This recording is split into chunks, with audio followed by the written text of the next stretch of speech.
Get your ears wrapped around the Golden State Media Concepts Basketball Podcast. All the scoop you need to know, from college basketball to the NBA and even March Madness. News of your rising stars, topics on and off the hardwood. This is the Golden State Media Concepts Basketball Podcast.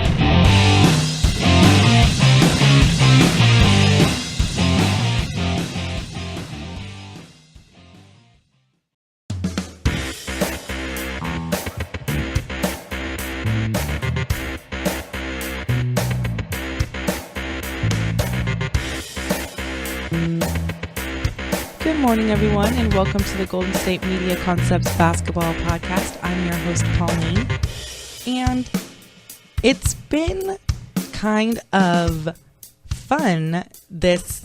Today actually has been the official start of the Paralympics in Rio, which is a lot of fun because it just takes place right after the Olympic Games, which were held in Rio, and we get to support Team USA and more phenomenal athletes, and to really get another chance to just continue on with our pride in the USA and your country's pride. And it's just a lot of fun to continue cheering on these phenomenal athletes as they compete in their own sports.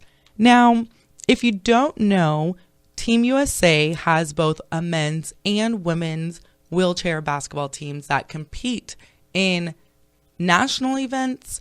They compete in international events. There is also like competitive wheelchair basketball that some schools host and things like that. So wheelchair basketball is actually a lot of fun. If you've never seen any game, you are truly missing out because it's a lot of fun. And some of these athletes, because they're so strong and because they have extra equipment, like they have their wheelchairs that they have to push and things like that, and they also dribble the basketball, like they do everything that you would expect to see in a basketball game. Like the hoops are still the same height. It's really incredible the feats that these athletes can just I don't know what I'm trying to say, and I don't know how I'm trying to say it, but I'm just saying that if you have been missing out, if you have not watched wheelchair basketball, then you are truly missing out on a really competitive sport. You're missing out on a competitive event. You're missing out on some really phenomenal athleticism that these athletes showcase. And so today was the first official day of the Paralympics. And so there's a couple of events going on today, including the prelims for Group A and Group B of the wheelchair basketball for both our men's and women's teams. Now, when it comes to wheelchair basketball, there's different classifications there's a few different rules that they have when that differ a little bit, but basically there's a lot of things that are the same. And like I said, so some of the things that are the same is that the hoop is at the same height. Okay, so we already think it's incredible and cool when guys are, 6'10", even taller than that, are competing and playing on a 10-foot hoop. But can you imagine having like these wheelchair basketball players and their shoot, like it's not lower. There's no that, like the arc is still the same. They have a lot of the same rules. You can travel in wheelchair basketball. It's just really, really cool. Like there's different levels. They call them classifications of, so you can only have, a certain amount, like the classifications of each athlete give them a certain amount of points. And so there's different levels in the athlete's competitiveness, depending on like their skill level, their strength level, there's different levels that they evaluate when you are a wheelchair basketball player. And then on the court, you can only have a certain amount of points. I believe it's 14.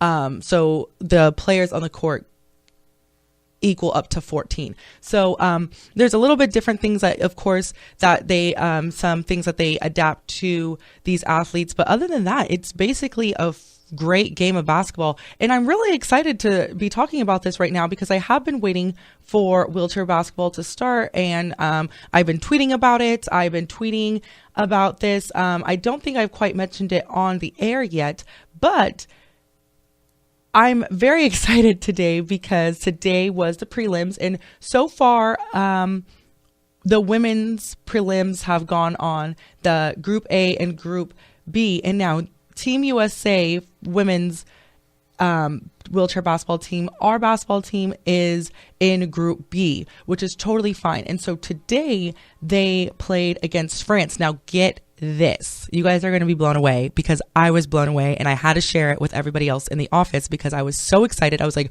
what? So Team USA did win that game, which is great.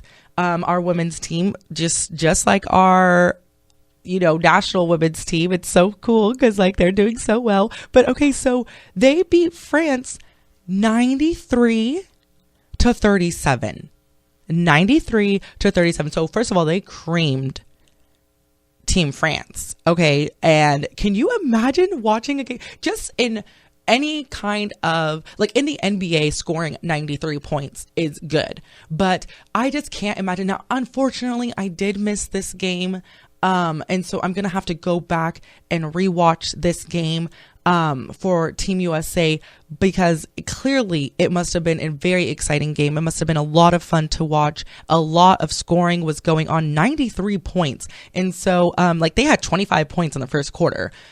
So they started off on the right foot. They held France to only 16 points in the second half. And so that is one reason why they were able to crush France early on in the prelims. And so I'm very excited to see how the rest of these rounds are going to be going for our women's wheelchair basketball team. Now, our men's wheelchair basketball team is going to be faced off against Brazil. And the men's prelims have not started yet because they're going through the women's right now. Currently, Great Britain and Algeria had a game in the women's pool A, and the results of that game is that actually was also a really phenomenal and fun game, must have been, because Great Britain had 93 points and held Algeria to 31. So, these are exciting games that are racking up a lot of points, and so if you have not, so I actually just said that was women's. I'm sorry, that was the men's Group B prelims, Great Britain versus Algeria, with that high score. For the women's group, Group A with Great Britain, they actually played against Canada, and the results of that game is that Canada won. But that was a close game. That was actually a really close game. Great Britain had 36, Canada had 43 for the women's side, Group A. And so our men's team, however, has not competed yet. They are going to be facing off against Brazil later on today. And so that's going to be a lot of fun. I'm sure they have, high expectations now that the women's team has crushed their first competition. And so we're looking forward to the men's wheelchair basketball team doing likewise against Brazil, which is, I'm sorry about it. That's the host team, Brazil, but we're all team USA all the way. So it's going to be a lot of fun. I'm very excited for these next few days, watching wheelchair basketball and watching our men's and women's teams compete. And like I said, if you have not had the chance to watch it yet, or you've never even seen wheelchair basketball before, you are missing out, and you really need to get on it because it's a lot of fun. And like what I've already, shared with you, just with the few games that have finished thus far, they're scoring a lot of points. It's a lot of fun. These are blowouts, and we love blowouts, especially when it's your home team doing well. And so if you have not been able to catch that, I highly encourage you to, check out when the schedule is going to be, and check out how you can watch it, whether it's on the internet, whether it's on TV, so that you don't miss out on some really good basketball. But speaking of some really good basketball, I did want to get into the Hall of Fame, which is taking place on Friday, and that's going to be honoring a lot of prominent men and women in the game of basketball here on the home front. And so keep it locked here. You're listening to the Golden State Media Concepts Basketball Podcast. And when we come back from our break, big man Shaq is getting the spotlight again. So keep it locked here. We'll be right back. Check out the show that's built on the MMA, from the UFC to extreme cage fighting. They got the fights covered. Check out the GSMC MMA podcast. Get the latest news on past or upcoming fights. Join us as we talk to and about some of the biggest names in the MMA, past, present, and future. When it's the fight game, there's just one show to check out. GSMCpodcast.com/MMA-podcast. Don't forget to like them on Facebook and follow them on Twitter. Visit GSMCpodcast.com for more info.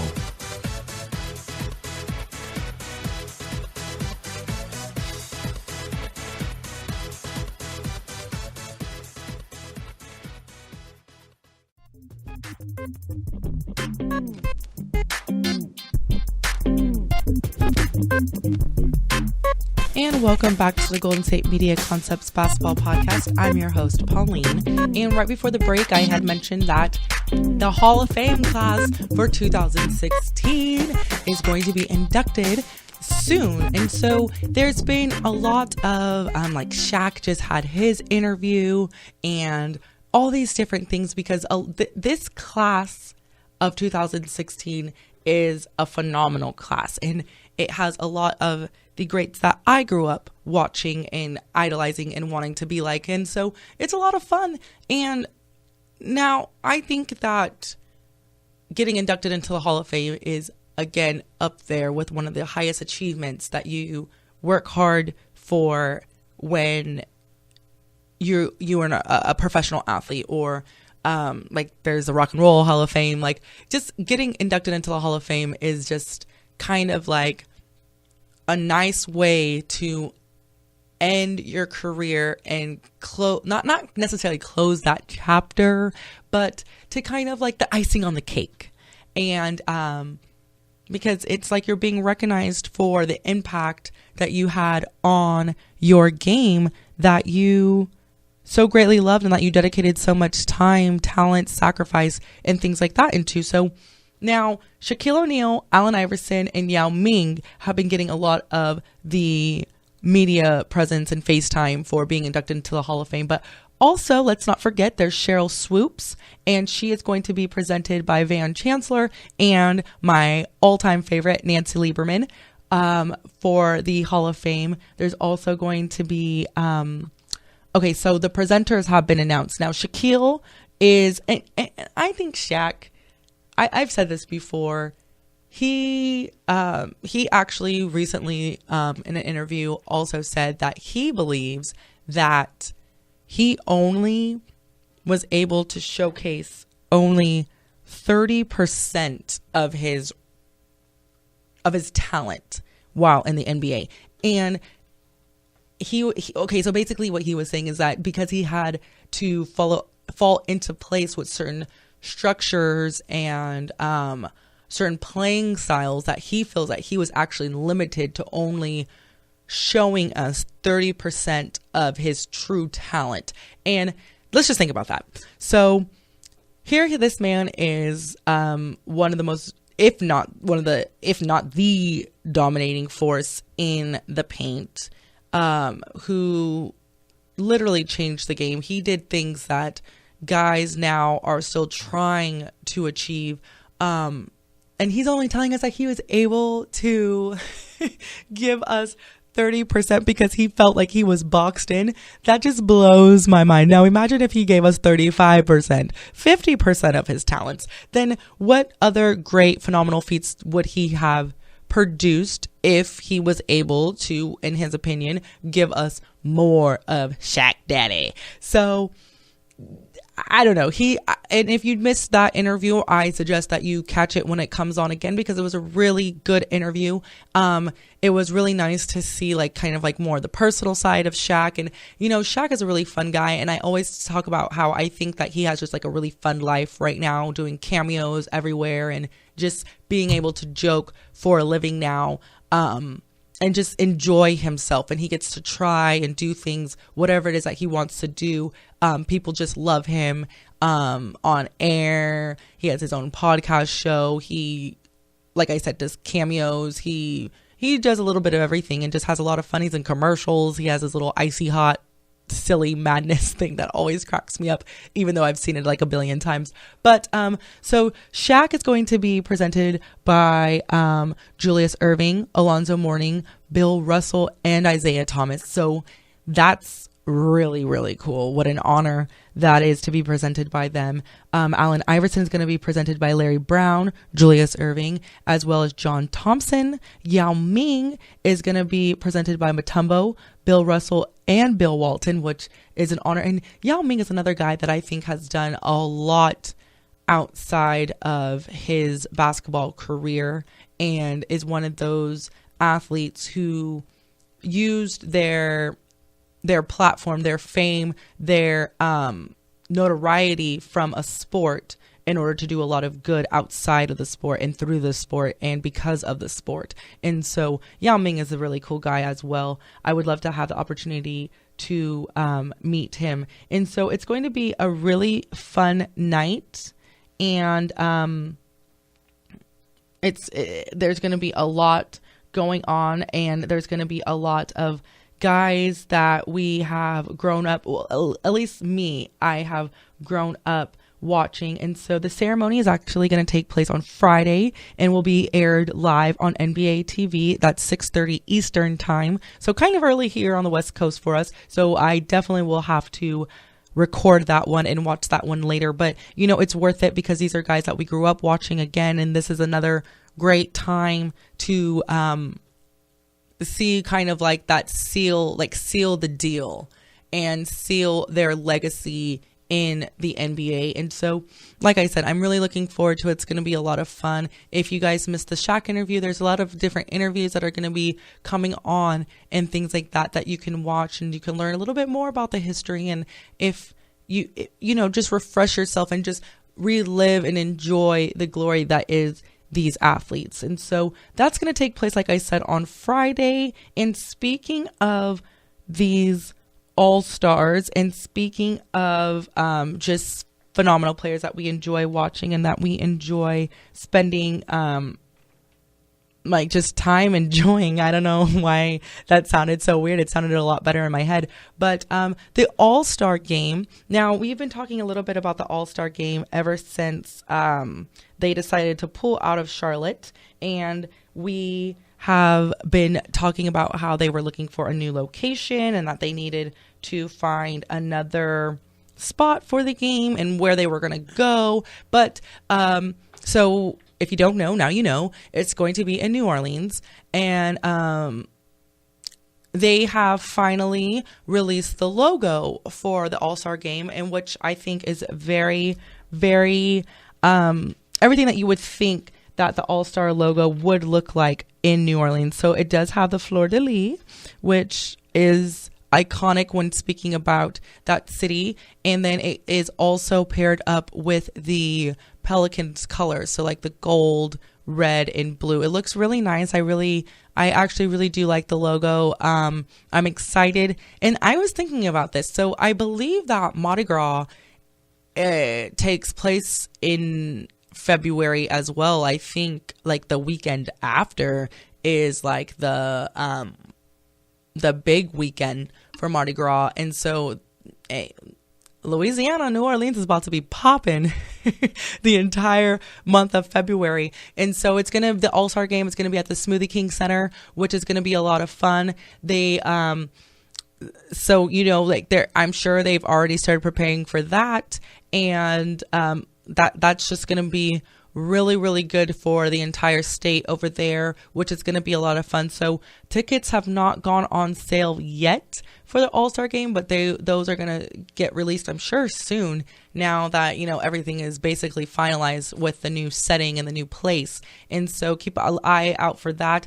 All-Star Games, I would love to go to an All-Star Game. I think that would be fun. In my perfect world, I would go there for the All-Star Game, and I would stay for Mardi Gras, and I would just spend the entire month of February in Louisiana, because I also want to do like the swamp tours, like hold like a little baby gator. Like I feel like, I don't know, that's so tourist of me to say, but I want to do it. I see people doing it. I want to be like in the humidity and just in the swampy greatness that is over there, and just like hold a baby gator and take a picture and enjoy all the good food. But that would be in my perfect world. So I did hear, so I was doing a little bit of research on the past All-Star Games. Now, New Orleans has also, this is not the first time that they've hosted the All-Star Game. And so, which is kind of cool because they're kind of like a repeat. I think this is the third All-Star Game that they will be hosting in the most recent past. And it's kind of cool because remember we spoke about this, that this is over, this is a lot of revenue that's going to be going into the city just because of this one event. Now, I was looking up the tickets for last year's All-Star Game, and that was in Toronto. So I think for like the All-Star Game itself, the average ticket was like $500. So if you're planning on going, I hope that you are saving money, or you've already saved up your money, or maybe you're just one of those people that money ain't a thing. I don't know. But it will cost a little pretty penny to go to the All-Star Game. But hey, it's a lot of fun. I'm sure that's definitely something on my bucket list to go to if it ever takes place here in Sacramento. Now that we are going to be opening up our new stadium and things, that will definitely be on my list of things to do that I will go to and support. So we're going to actually cut it to a break real quickly. When we come back, we're going to wrap up the episode. So keep it locked here at the Golden State Media Concepts Basketball Podcast. Tired of searching the vast jungle of podcasts? Now listen close and hear this out. There's a podcast network that covers just about everything that you've been searching. Hey! The Golden State Media Concepts Podcast Network is here. Nothing less than a podcast bliss with endless hours of podcast coverage. From news, sports, music, fashion, cooking, entertainment, fantasy, football, and so much more. So stop lurking around and go straight out to the Golden State Media Concepts Podcast Network. Guaranteed to fill that podcast itch, whatever it may be.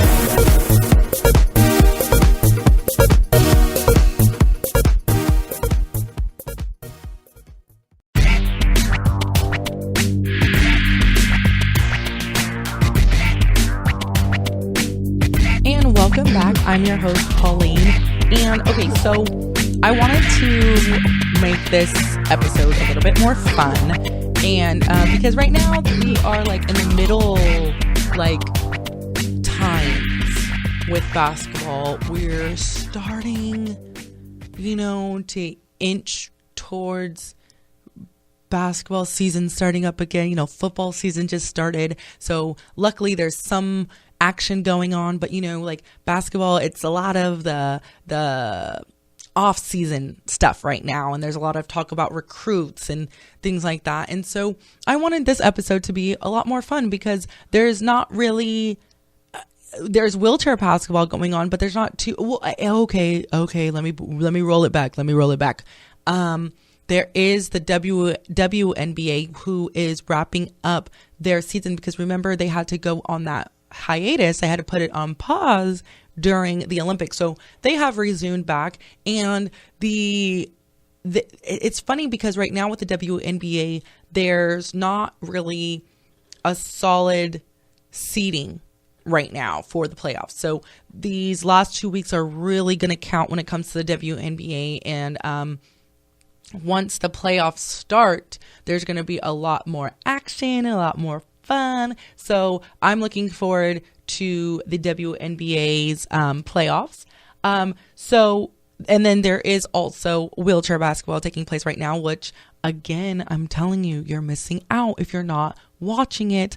I actually saw a video where one of the basketball players picked up a guy's entire wheelchair to get him out of his way. Like, these are some amazing games. So anyways, so I wanted this game to be a lot of this episode, I guess it's kind of a game, to be a lot of fun. And one other fun little like thing that I saw when I was looking up stories to talk about, and this, okay, so you know when you're in the office or in your classroom and you shoot like an empty soda can or like a balled up piece of paper and you're like Kobe or like Jordan, and I guess nowadays the young generation's gonna be like Curry, so because he's kind of like that dude right now when it comes to like shooting, and like young kids right now are just like in love with him. So now everybody shoots that shot, and when we miss it, it's always like, oh, I was doing a fadeaway, or oh, that was my left hand.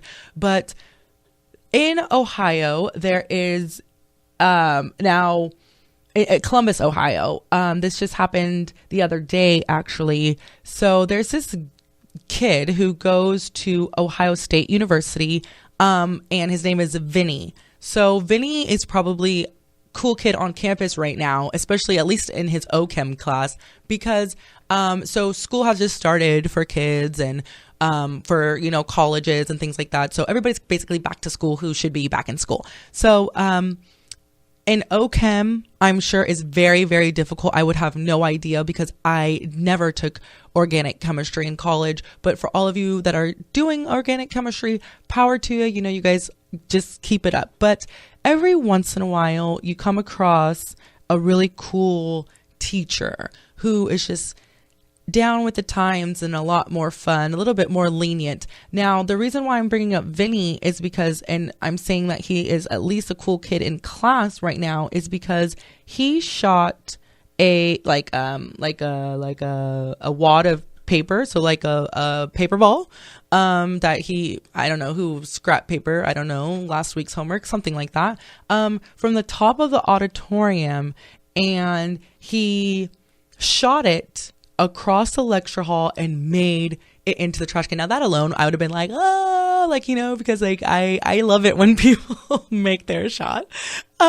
But I'm sure, and there's a video of all of this taking place because he earned a perfect score for everyone in class because he made that shot. So on their first quiz, everybody got 100% thanks to big guy Vinny. So, you know, if you are in that class, that's actually pretty awesome because at least you can start the quarter on the first or semester. I'm not quite sure what kind of system Ohio State is on, but you could start the school year off on the right foot, at least with getting 100% on one quiz for that class, which I think is kind of cool. And I just was like, that's kind of cool. Like, I wish I had that teacher because I don't think any of my teachers, they may have given us like maybe like 5 points extra credit, but not a full 100% on a quiz.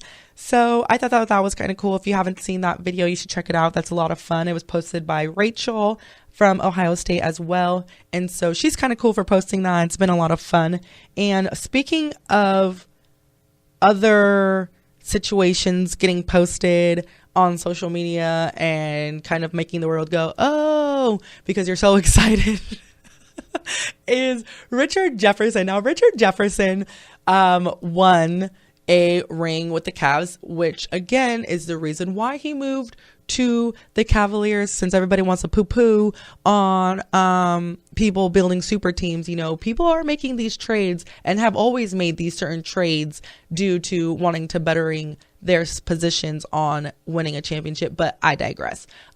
So Richard Jefferson has discovered Snapchat this past season. I think is when he first started using Snapchat. So he's fairly new to the Snapchat world, so welcome. But thanks to him, we've been seeing some really cool behind the scenes videos during the playoffs and things like that. We've got to see some really cool things happening like I said, just thanks to Richard Jefferson just not minding anything and posting things on his Snapchat. So it's really cool because if you follow Richard Jefferson, you're able to see a lot of things that you typically as a fan would not be able to see. But the thing is, so the other day he was posting on Snapchat and he basically was saying that he had a secret or something to show us, but we couldn't tell anybody else. Now, first of all, I thought that was kind of funny / dumb / whatever. Maybe he was just trying to make a joke because, you know, if you're a celebrity and you have all these followers and you want us not to tell anybody, but everybody's still going to see it because it's not like you only have like 3 followers. But anyways, so he may or may not have, it's not official, given us a sneak peek at what the Cavaliers championship ring is going to look like. So he did have it up for quite some time, but then he, of course, took it off. And so we may have been able to see what the ring looks like before it's officially, debuted to us. So again, thanks to Richard Jefferson, we have had a sneak peek glimpse into the championship lifestyle, and he's actually going to be sticking with the Cavaliers. He did say that he was going to retire, but he decided to stay with them, which is why not? You know, you guys they most likely will have another shot at the finals unless some weirdness happens in the NBA world. But so why not stay with them?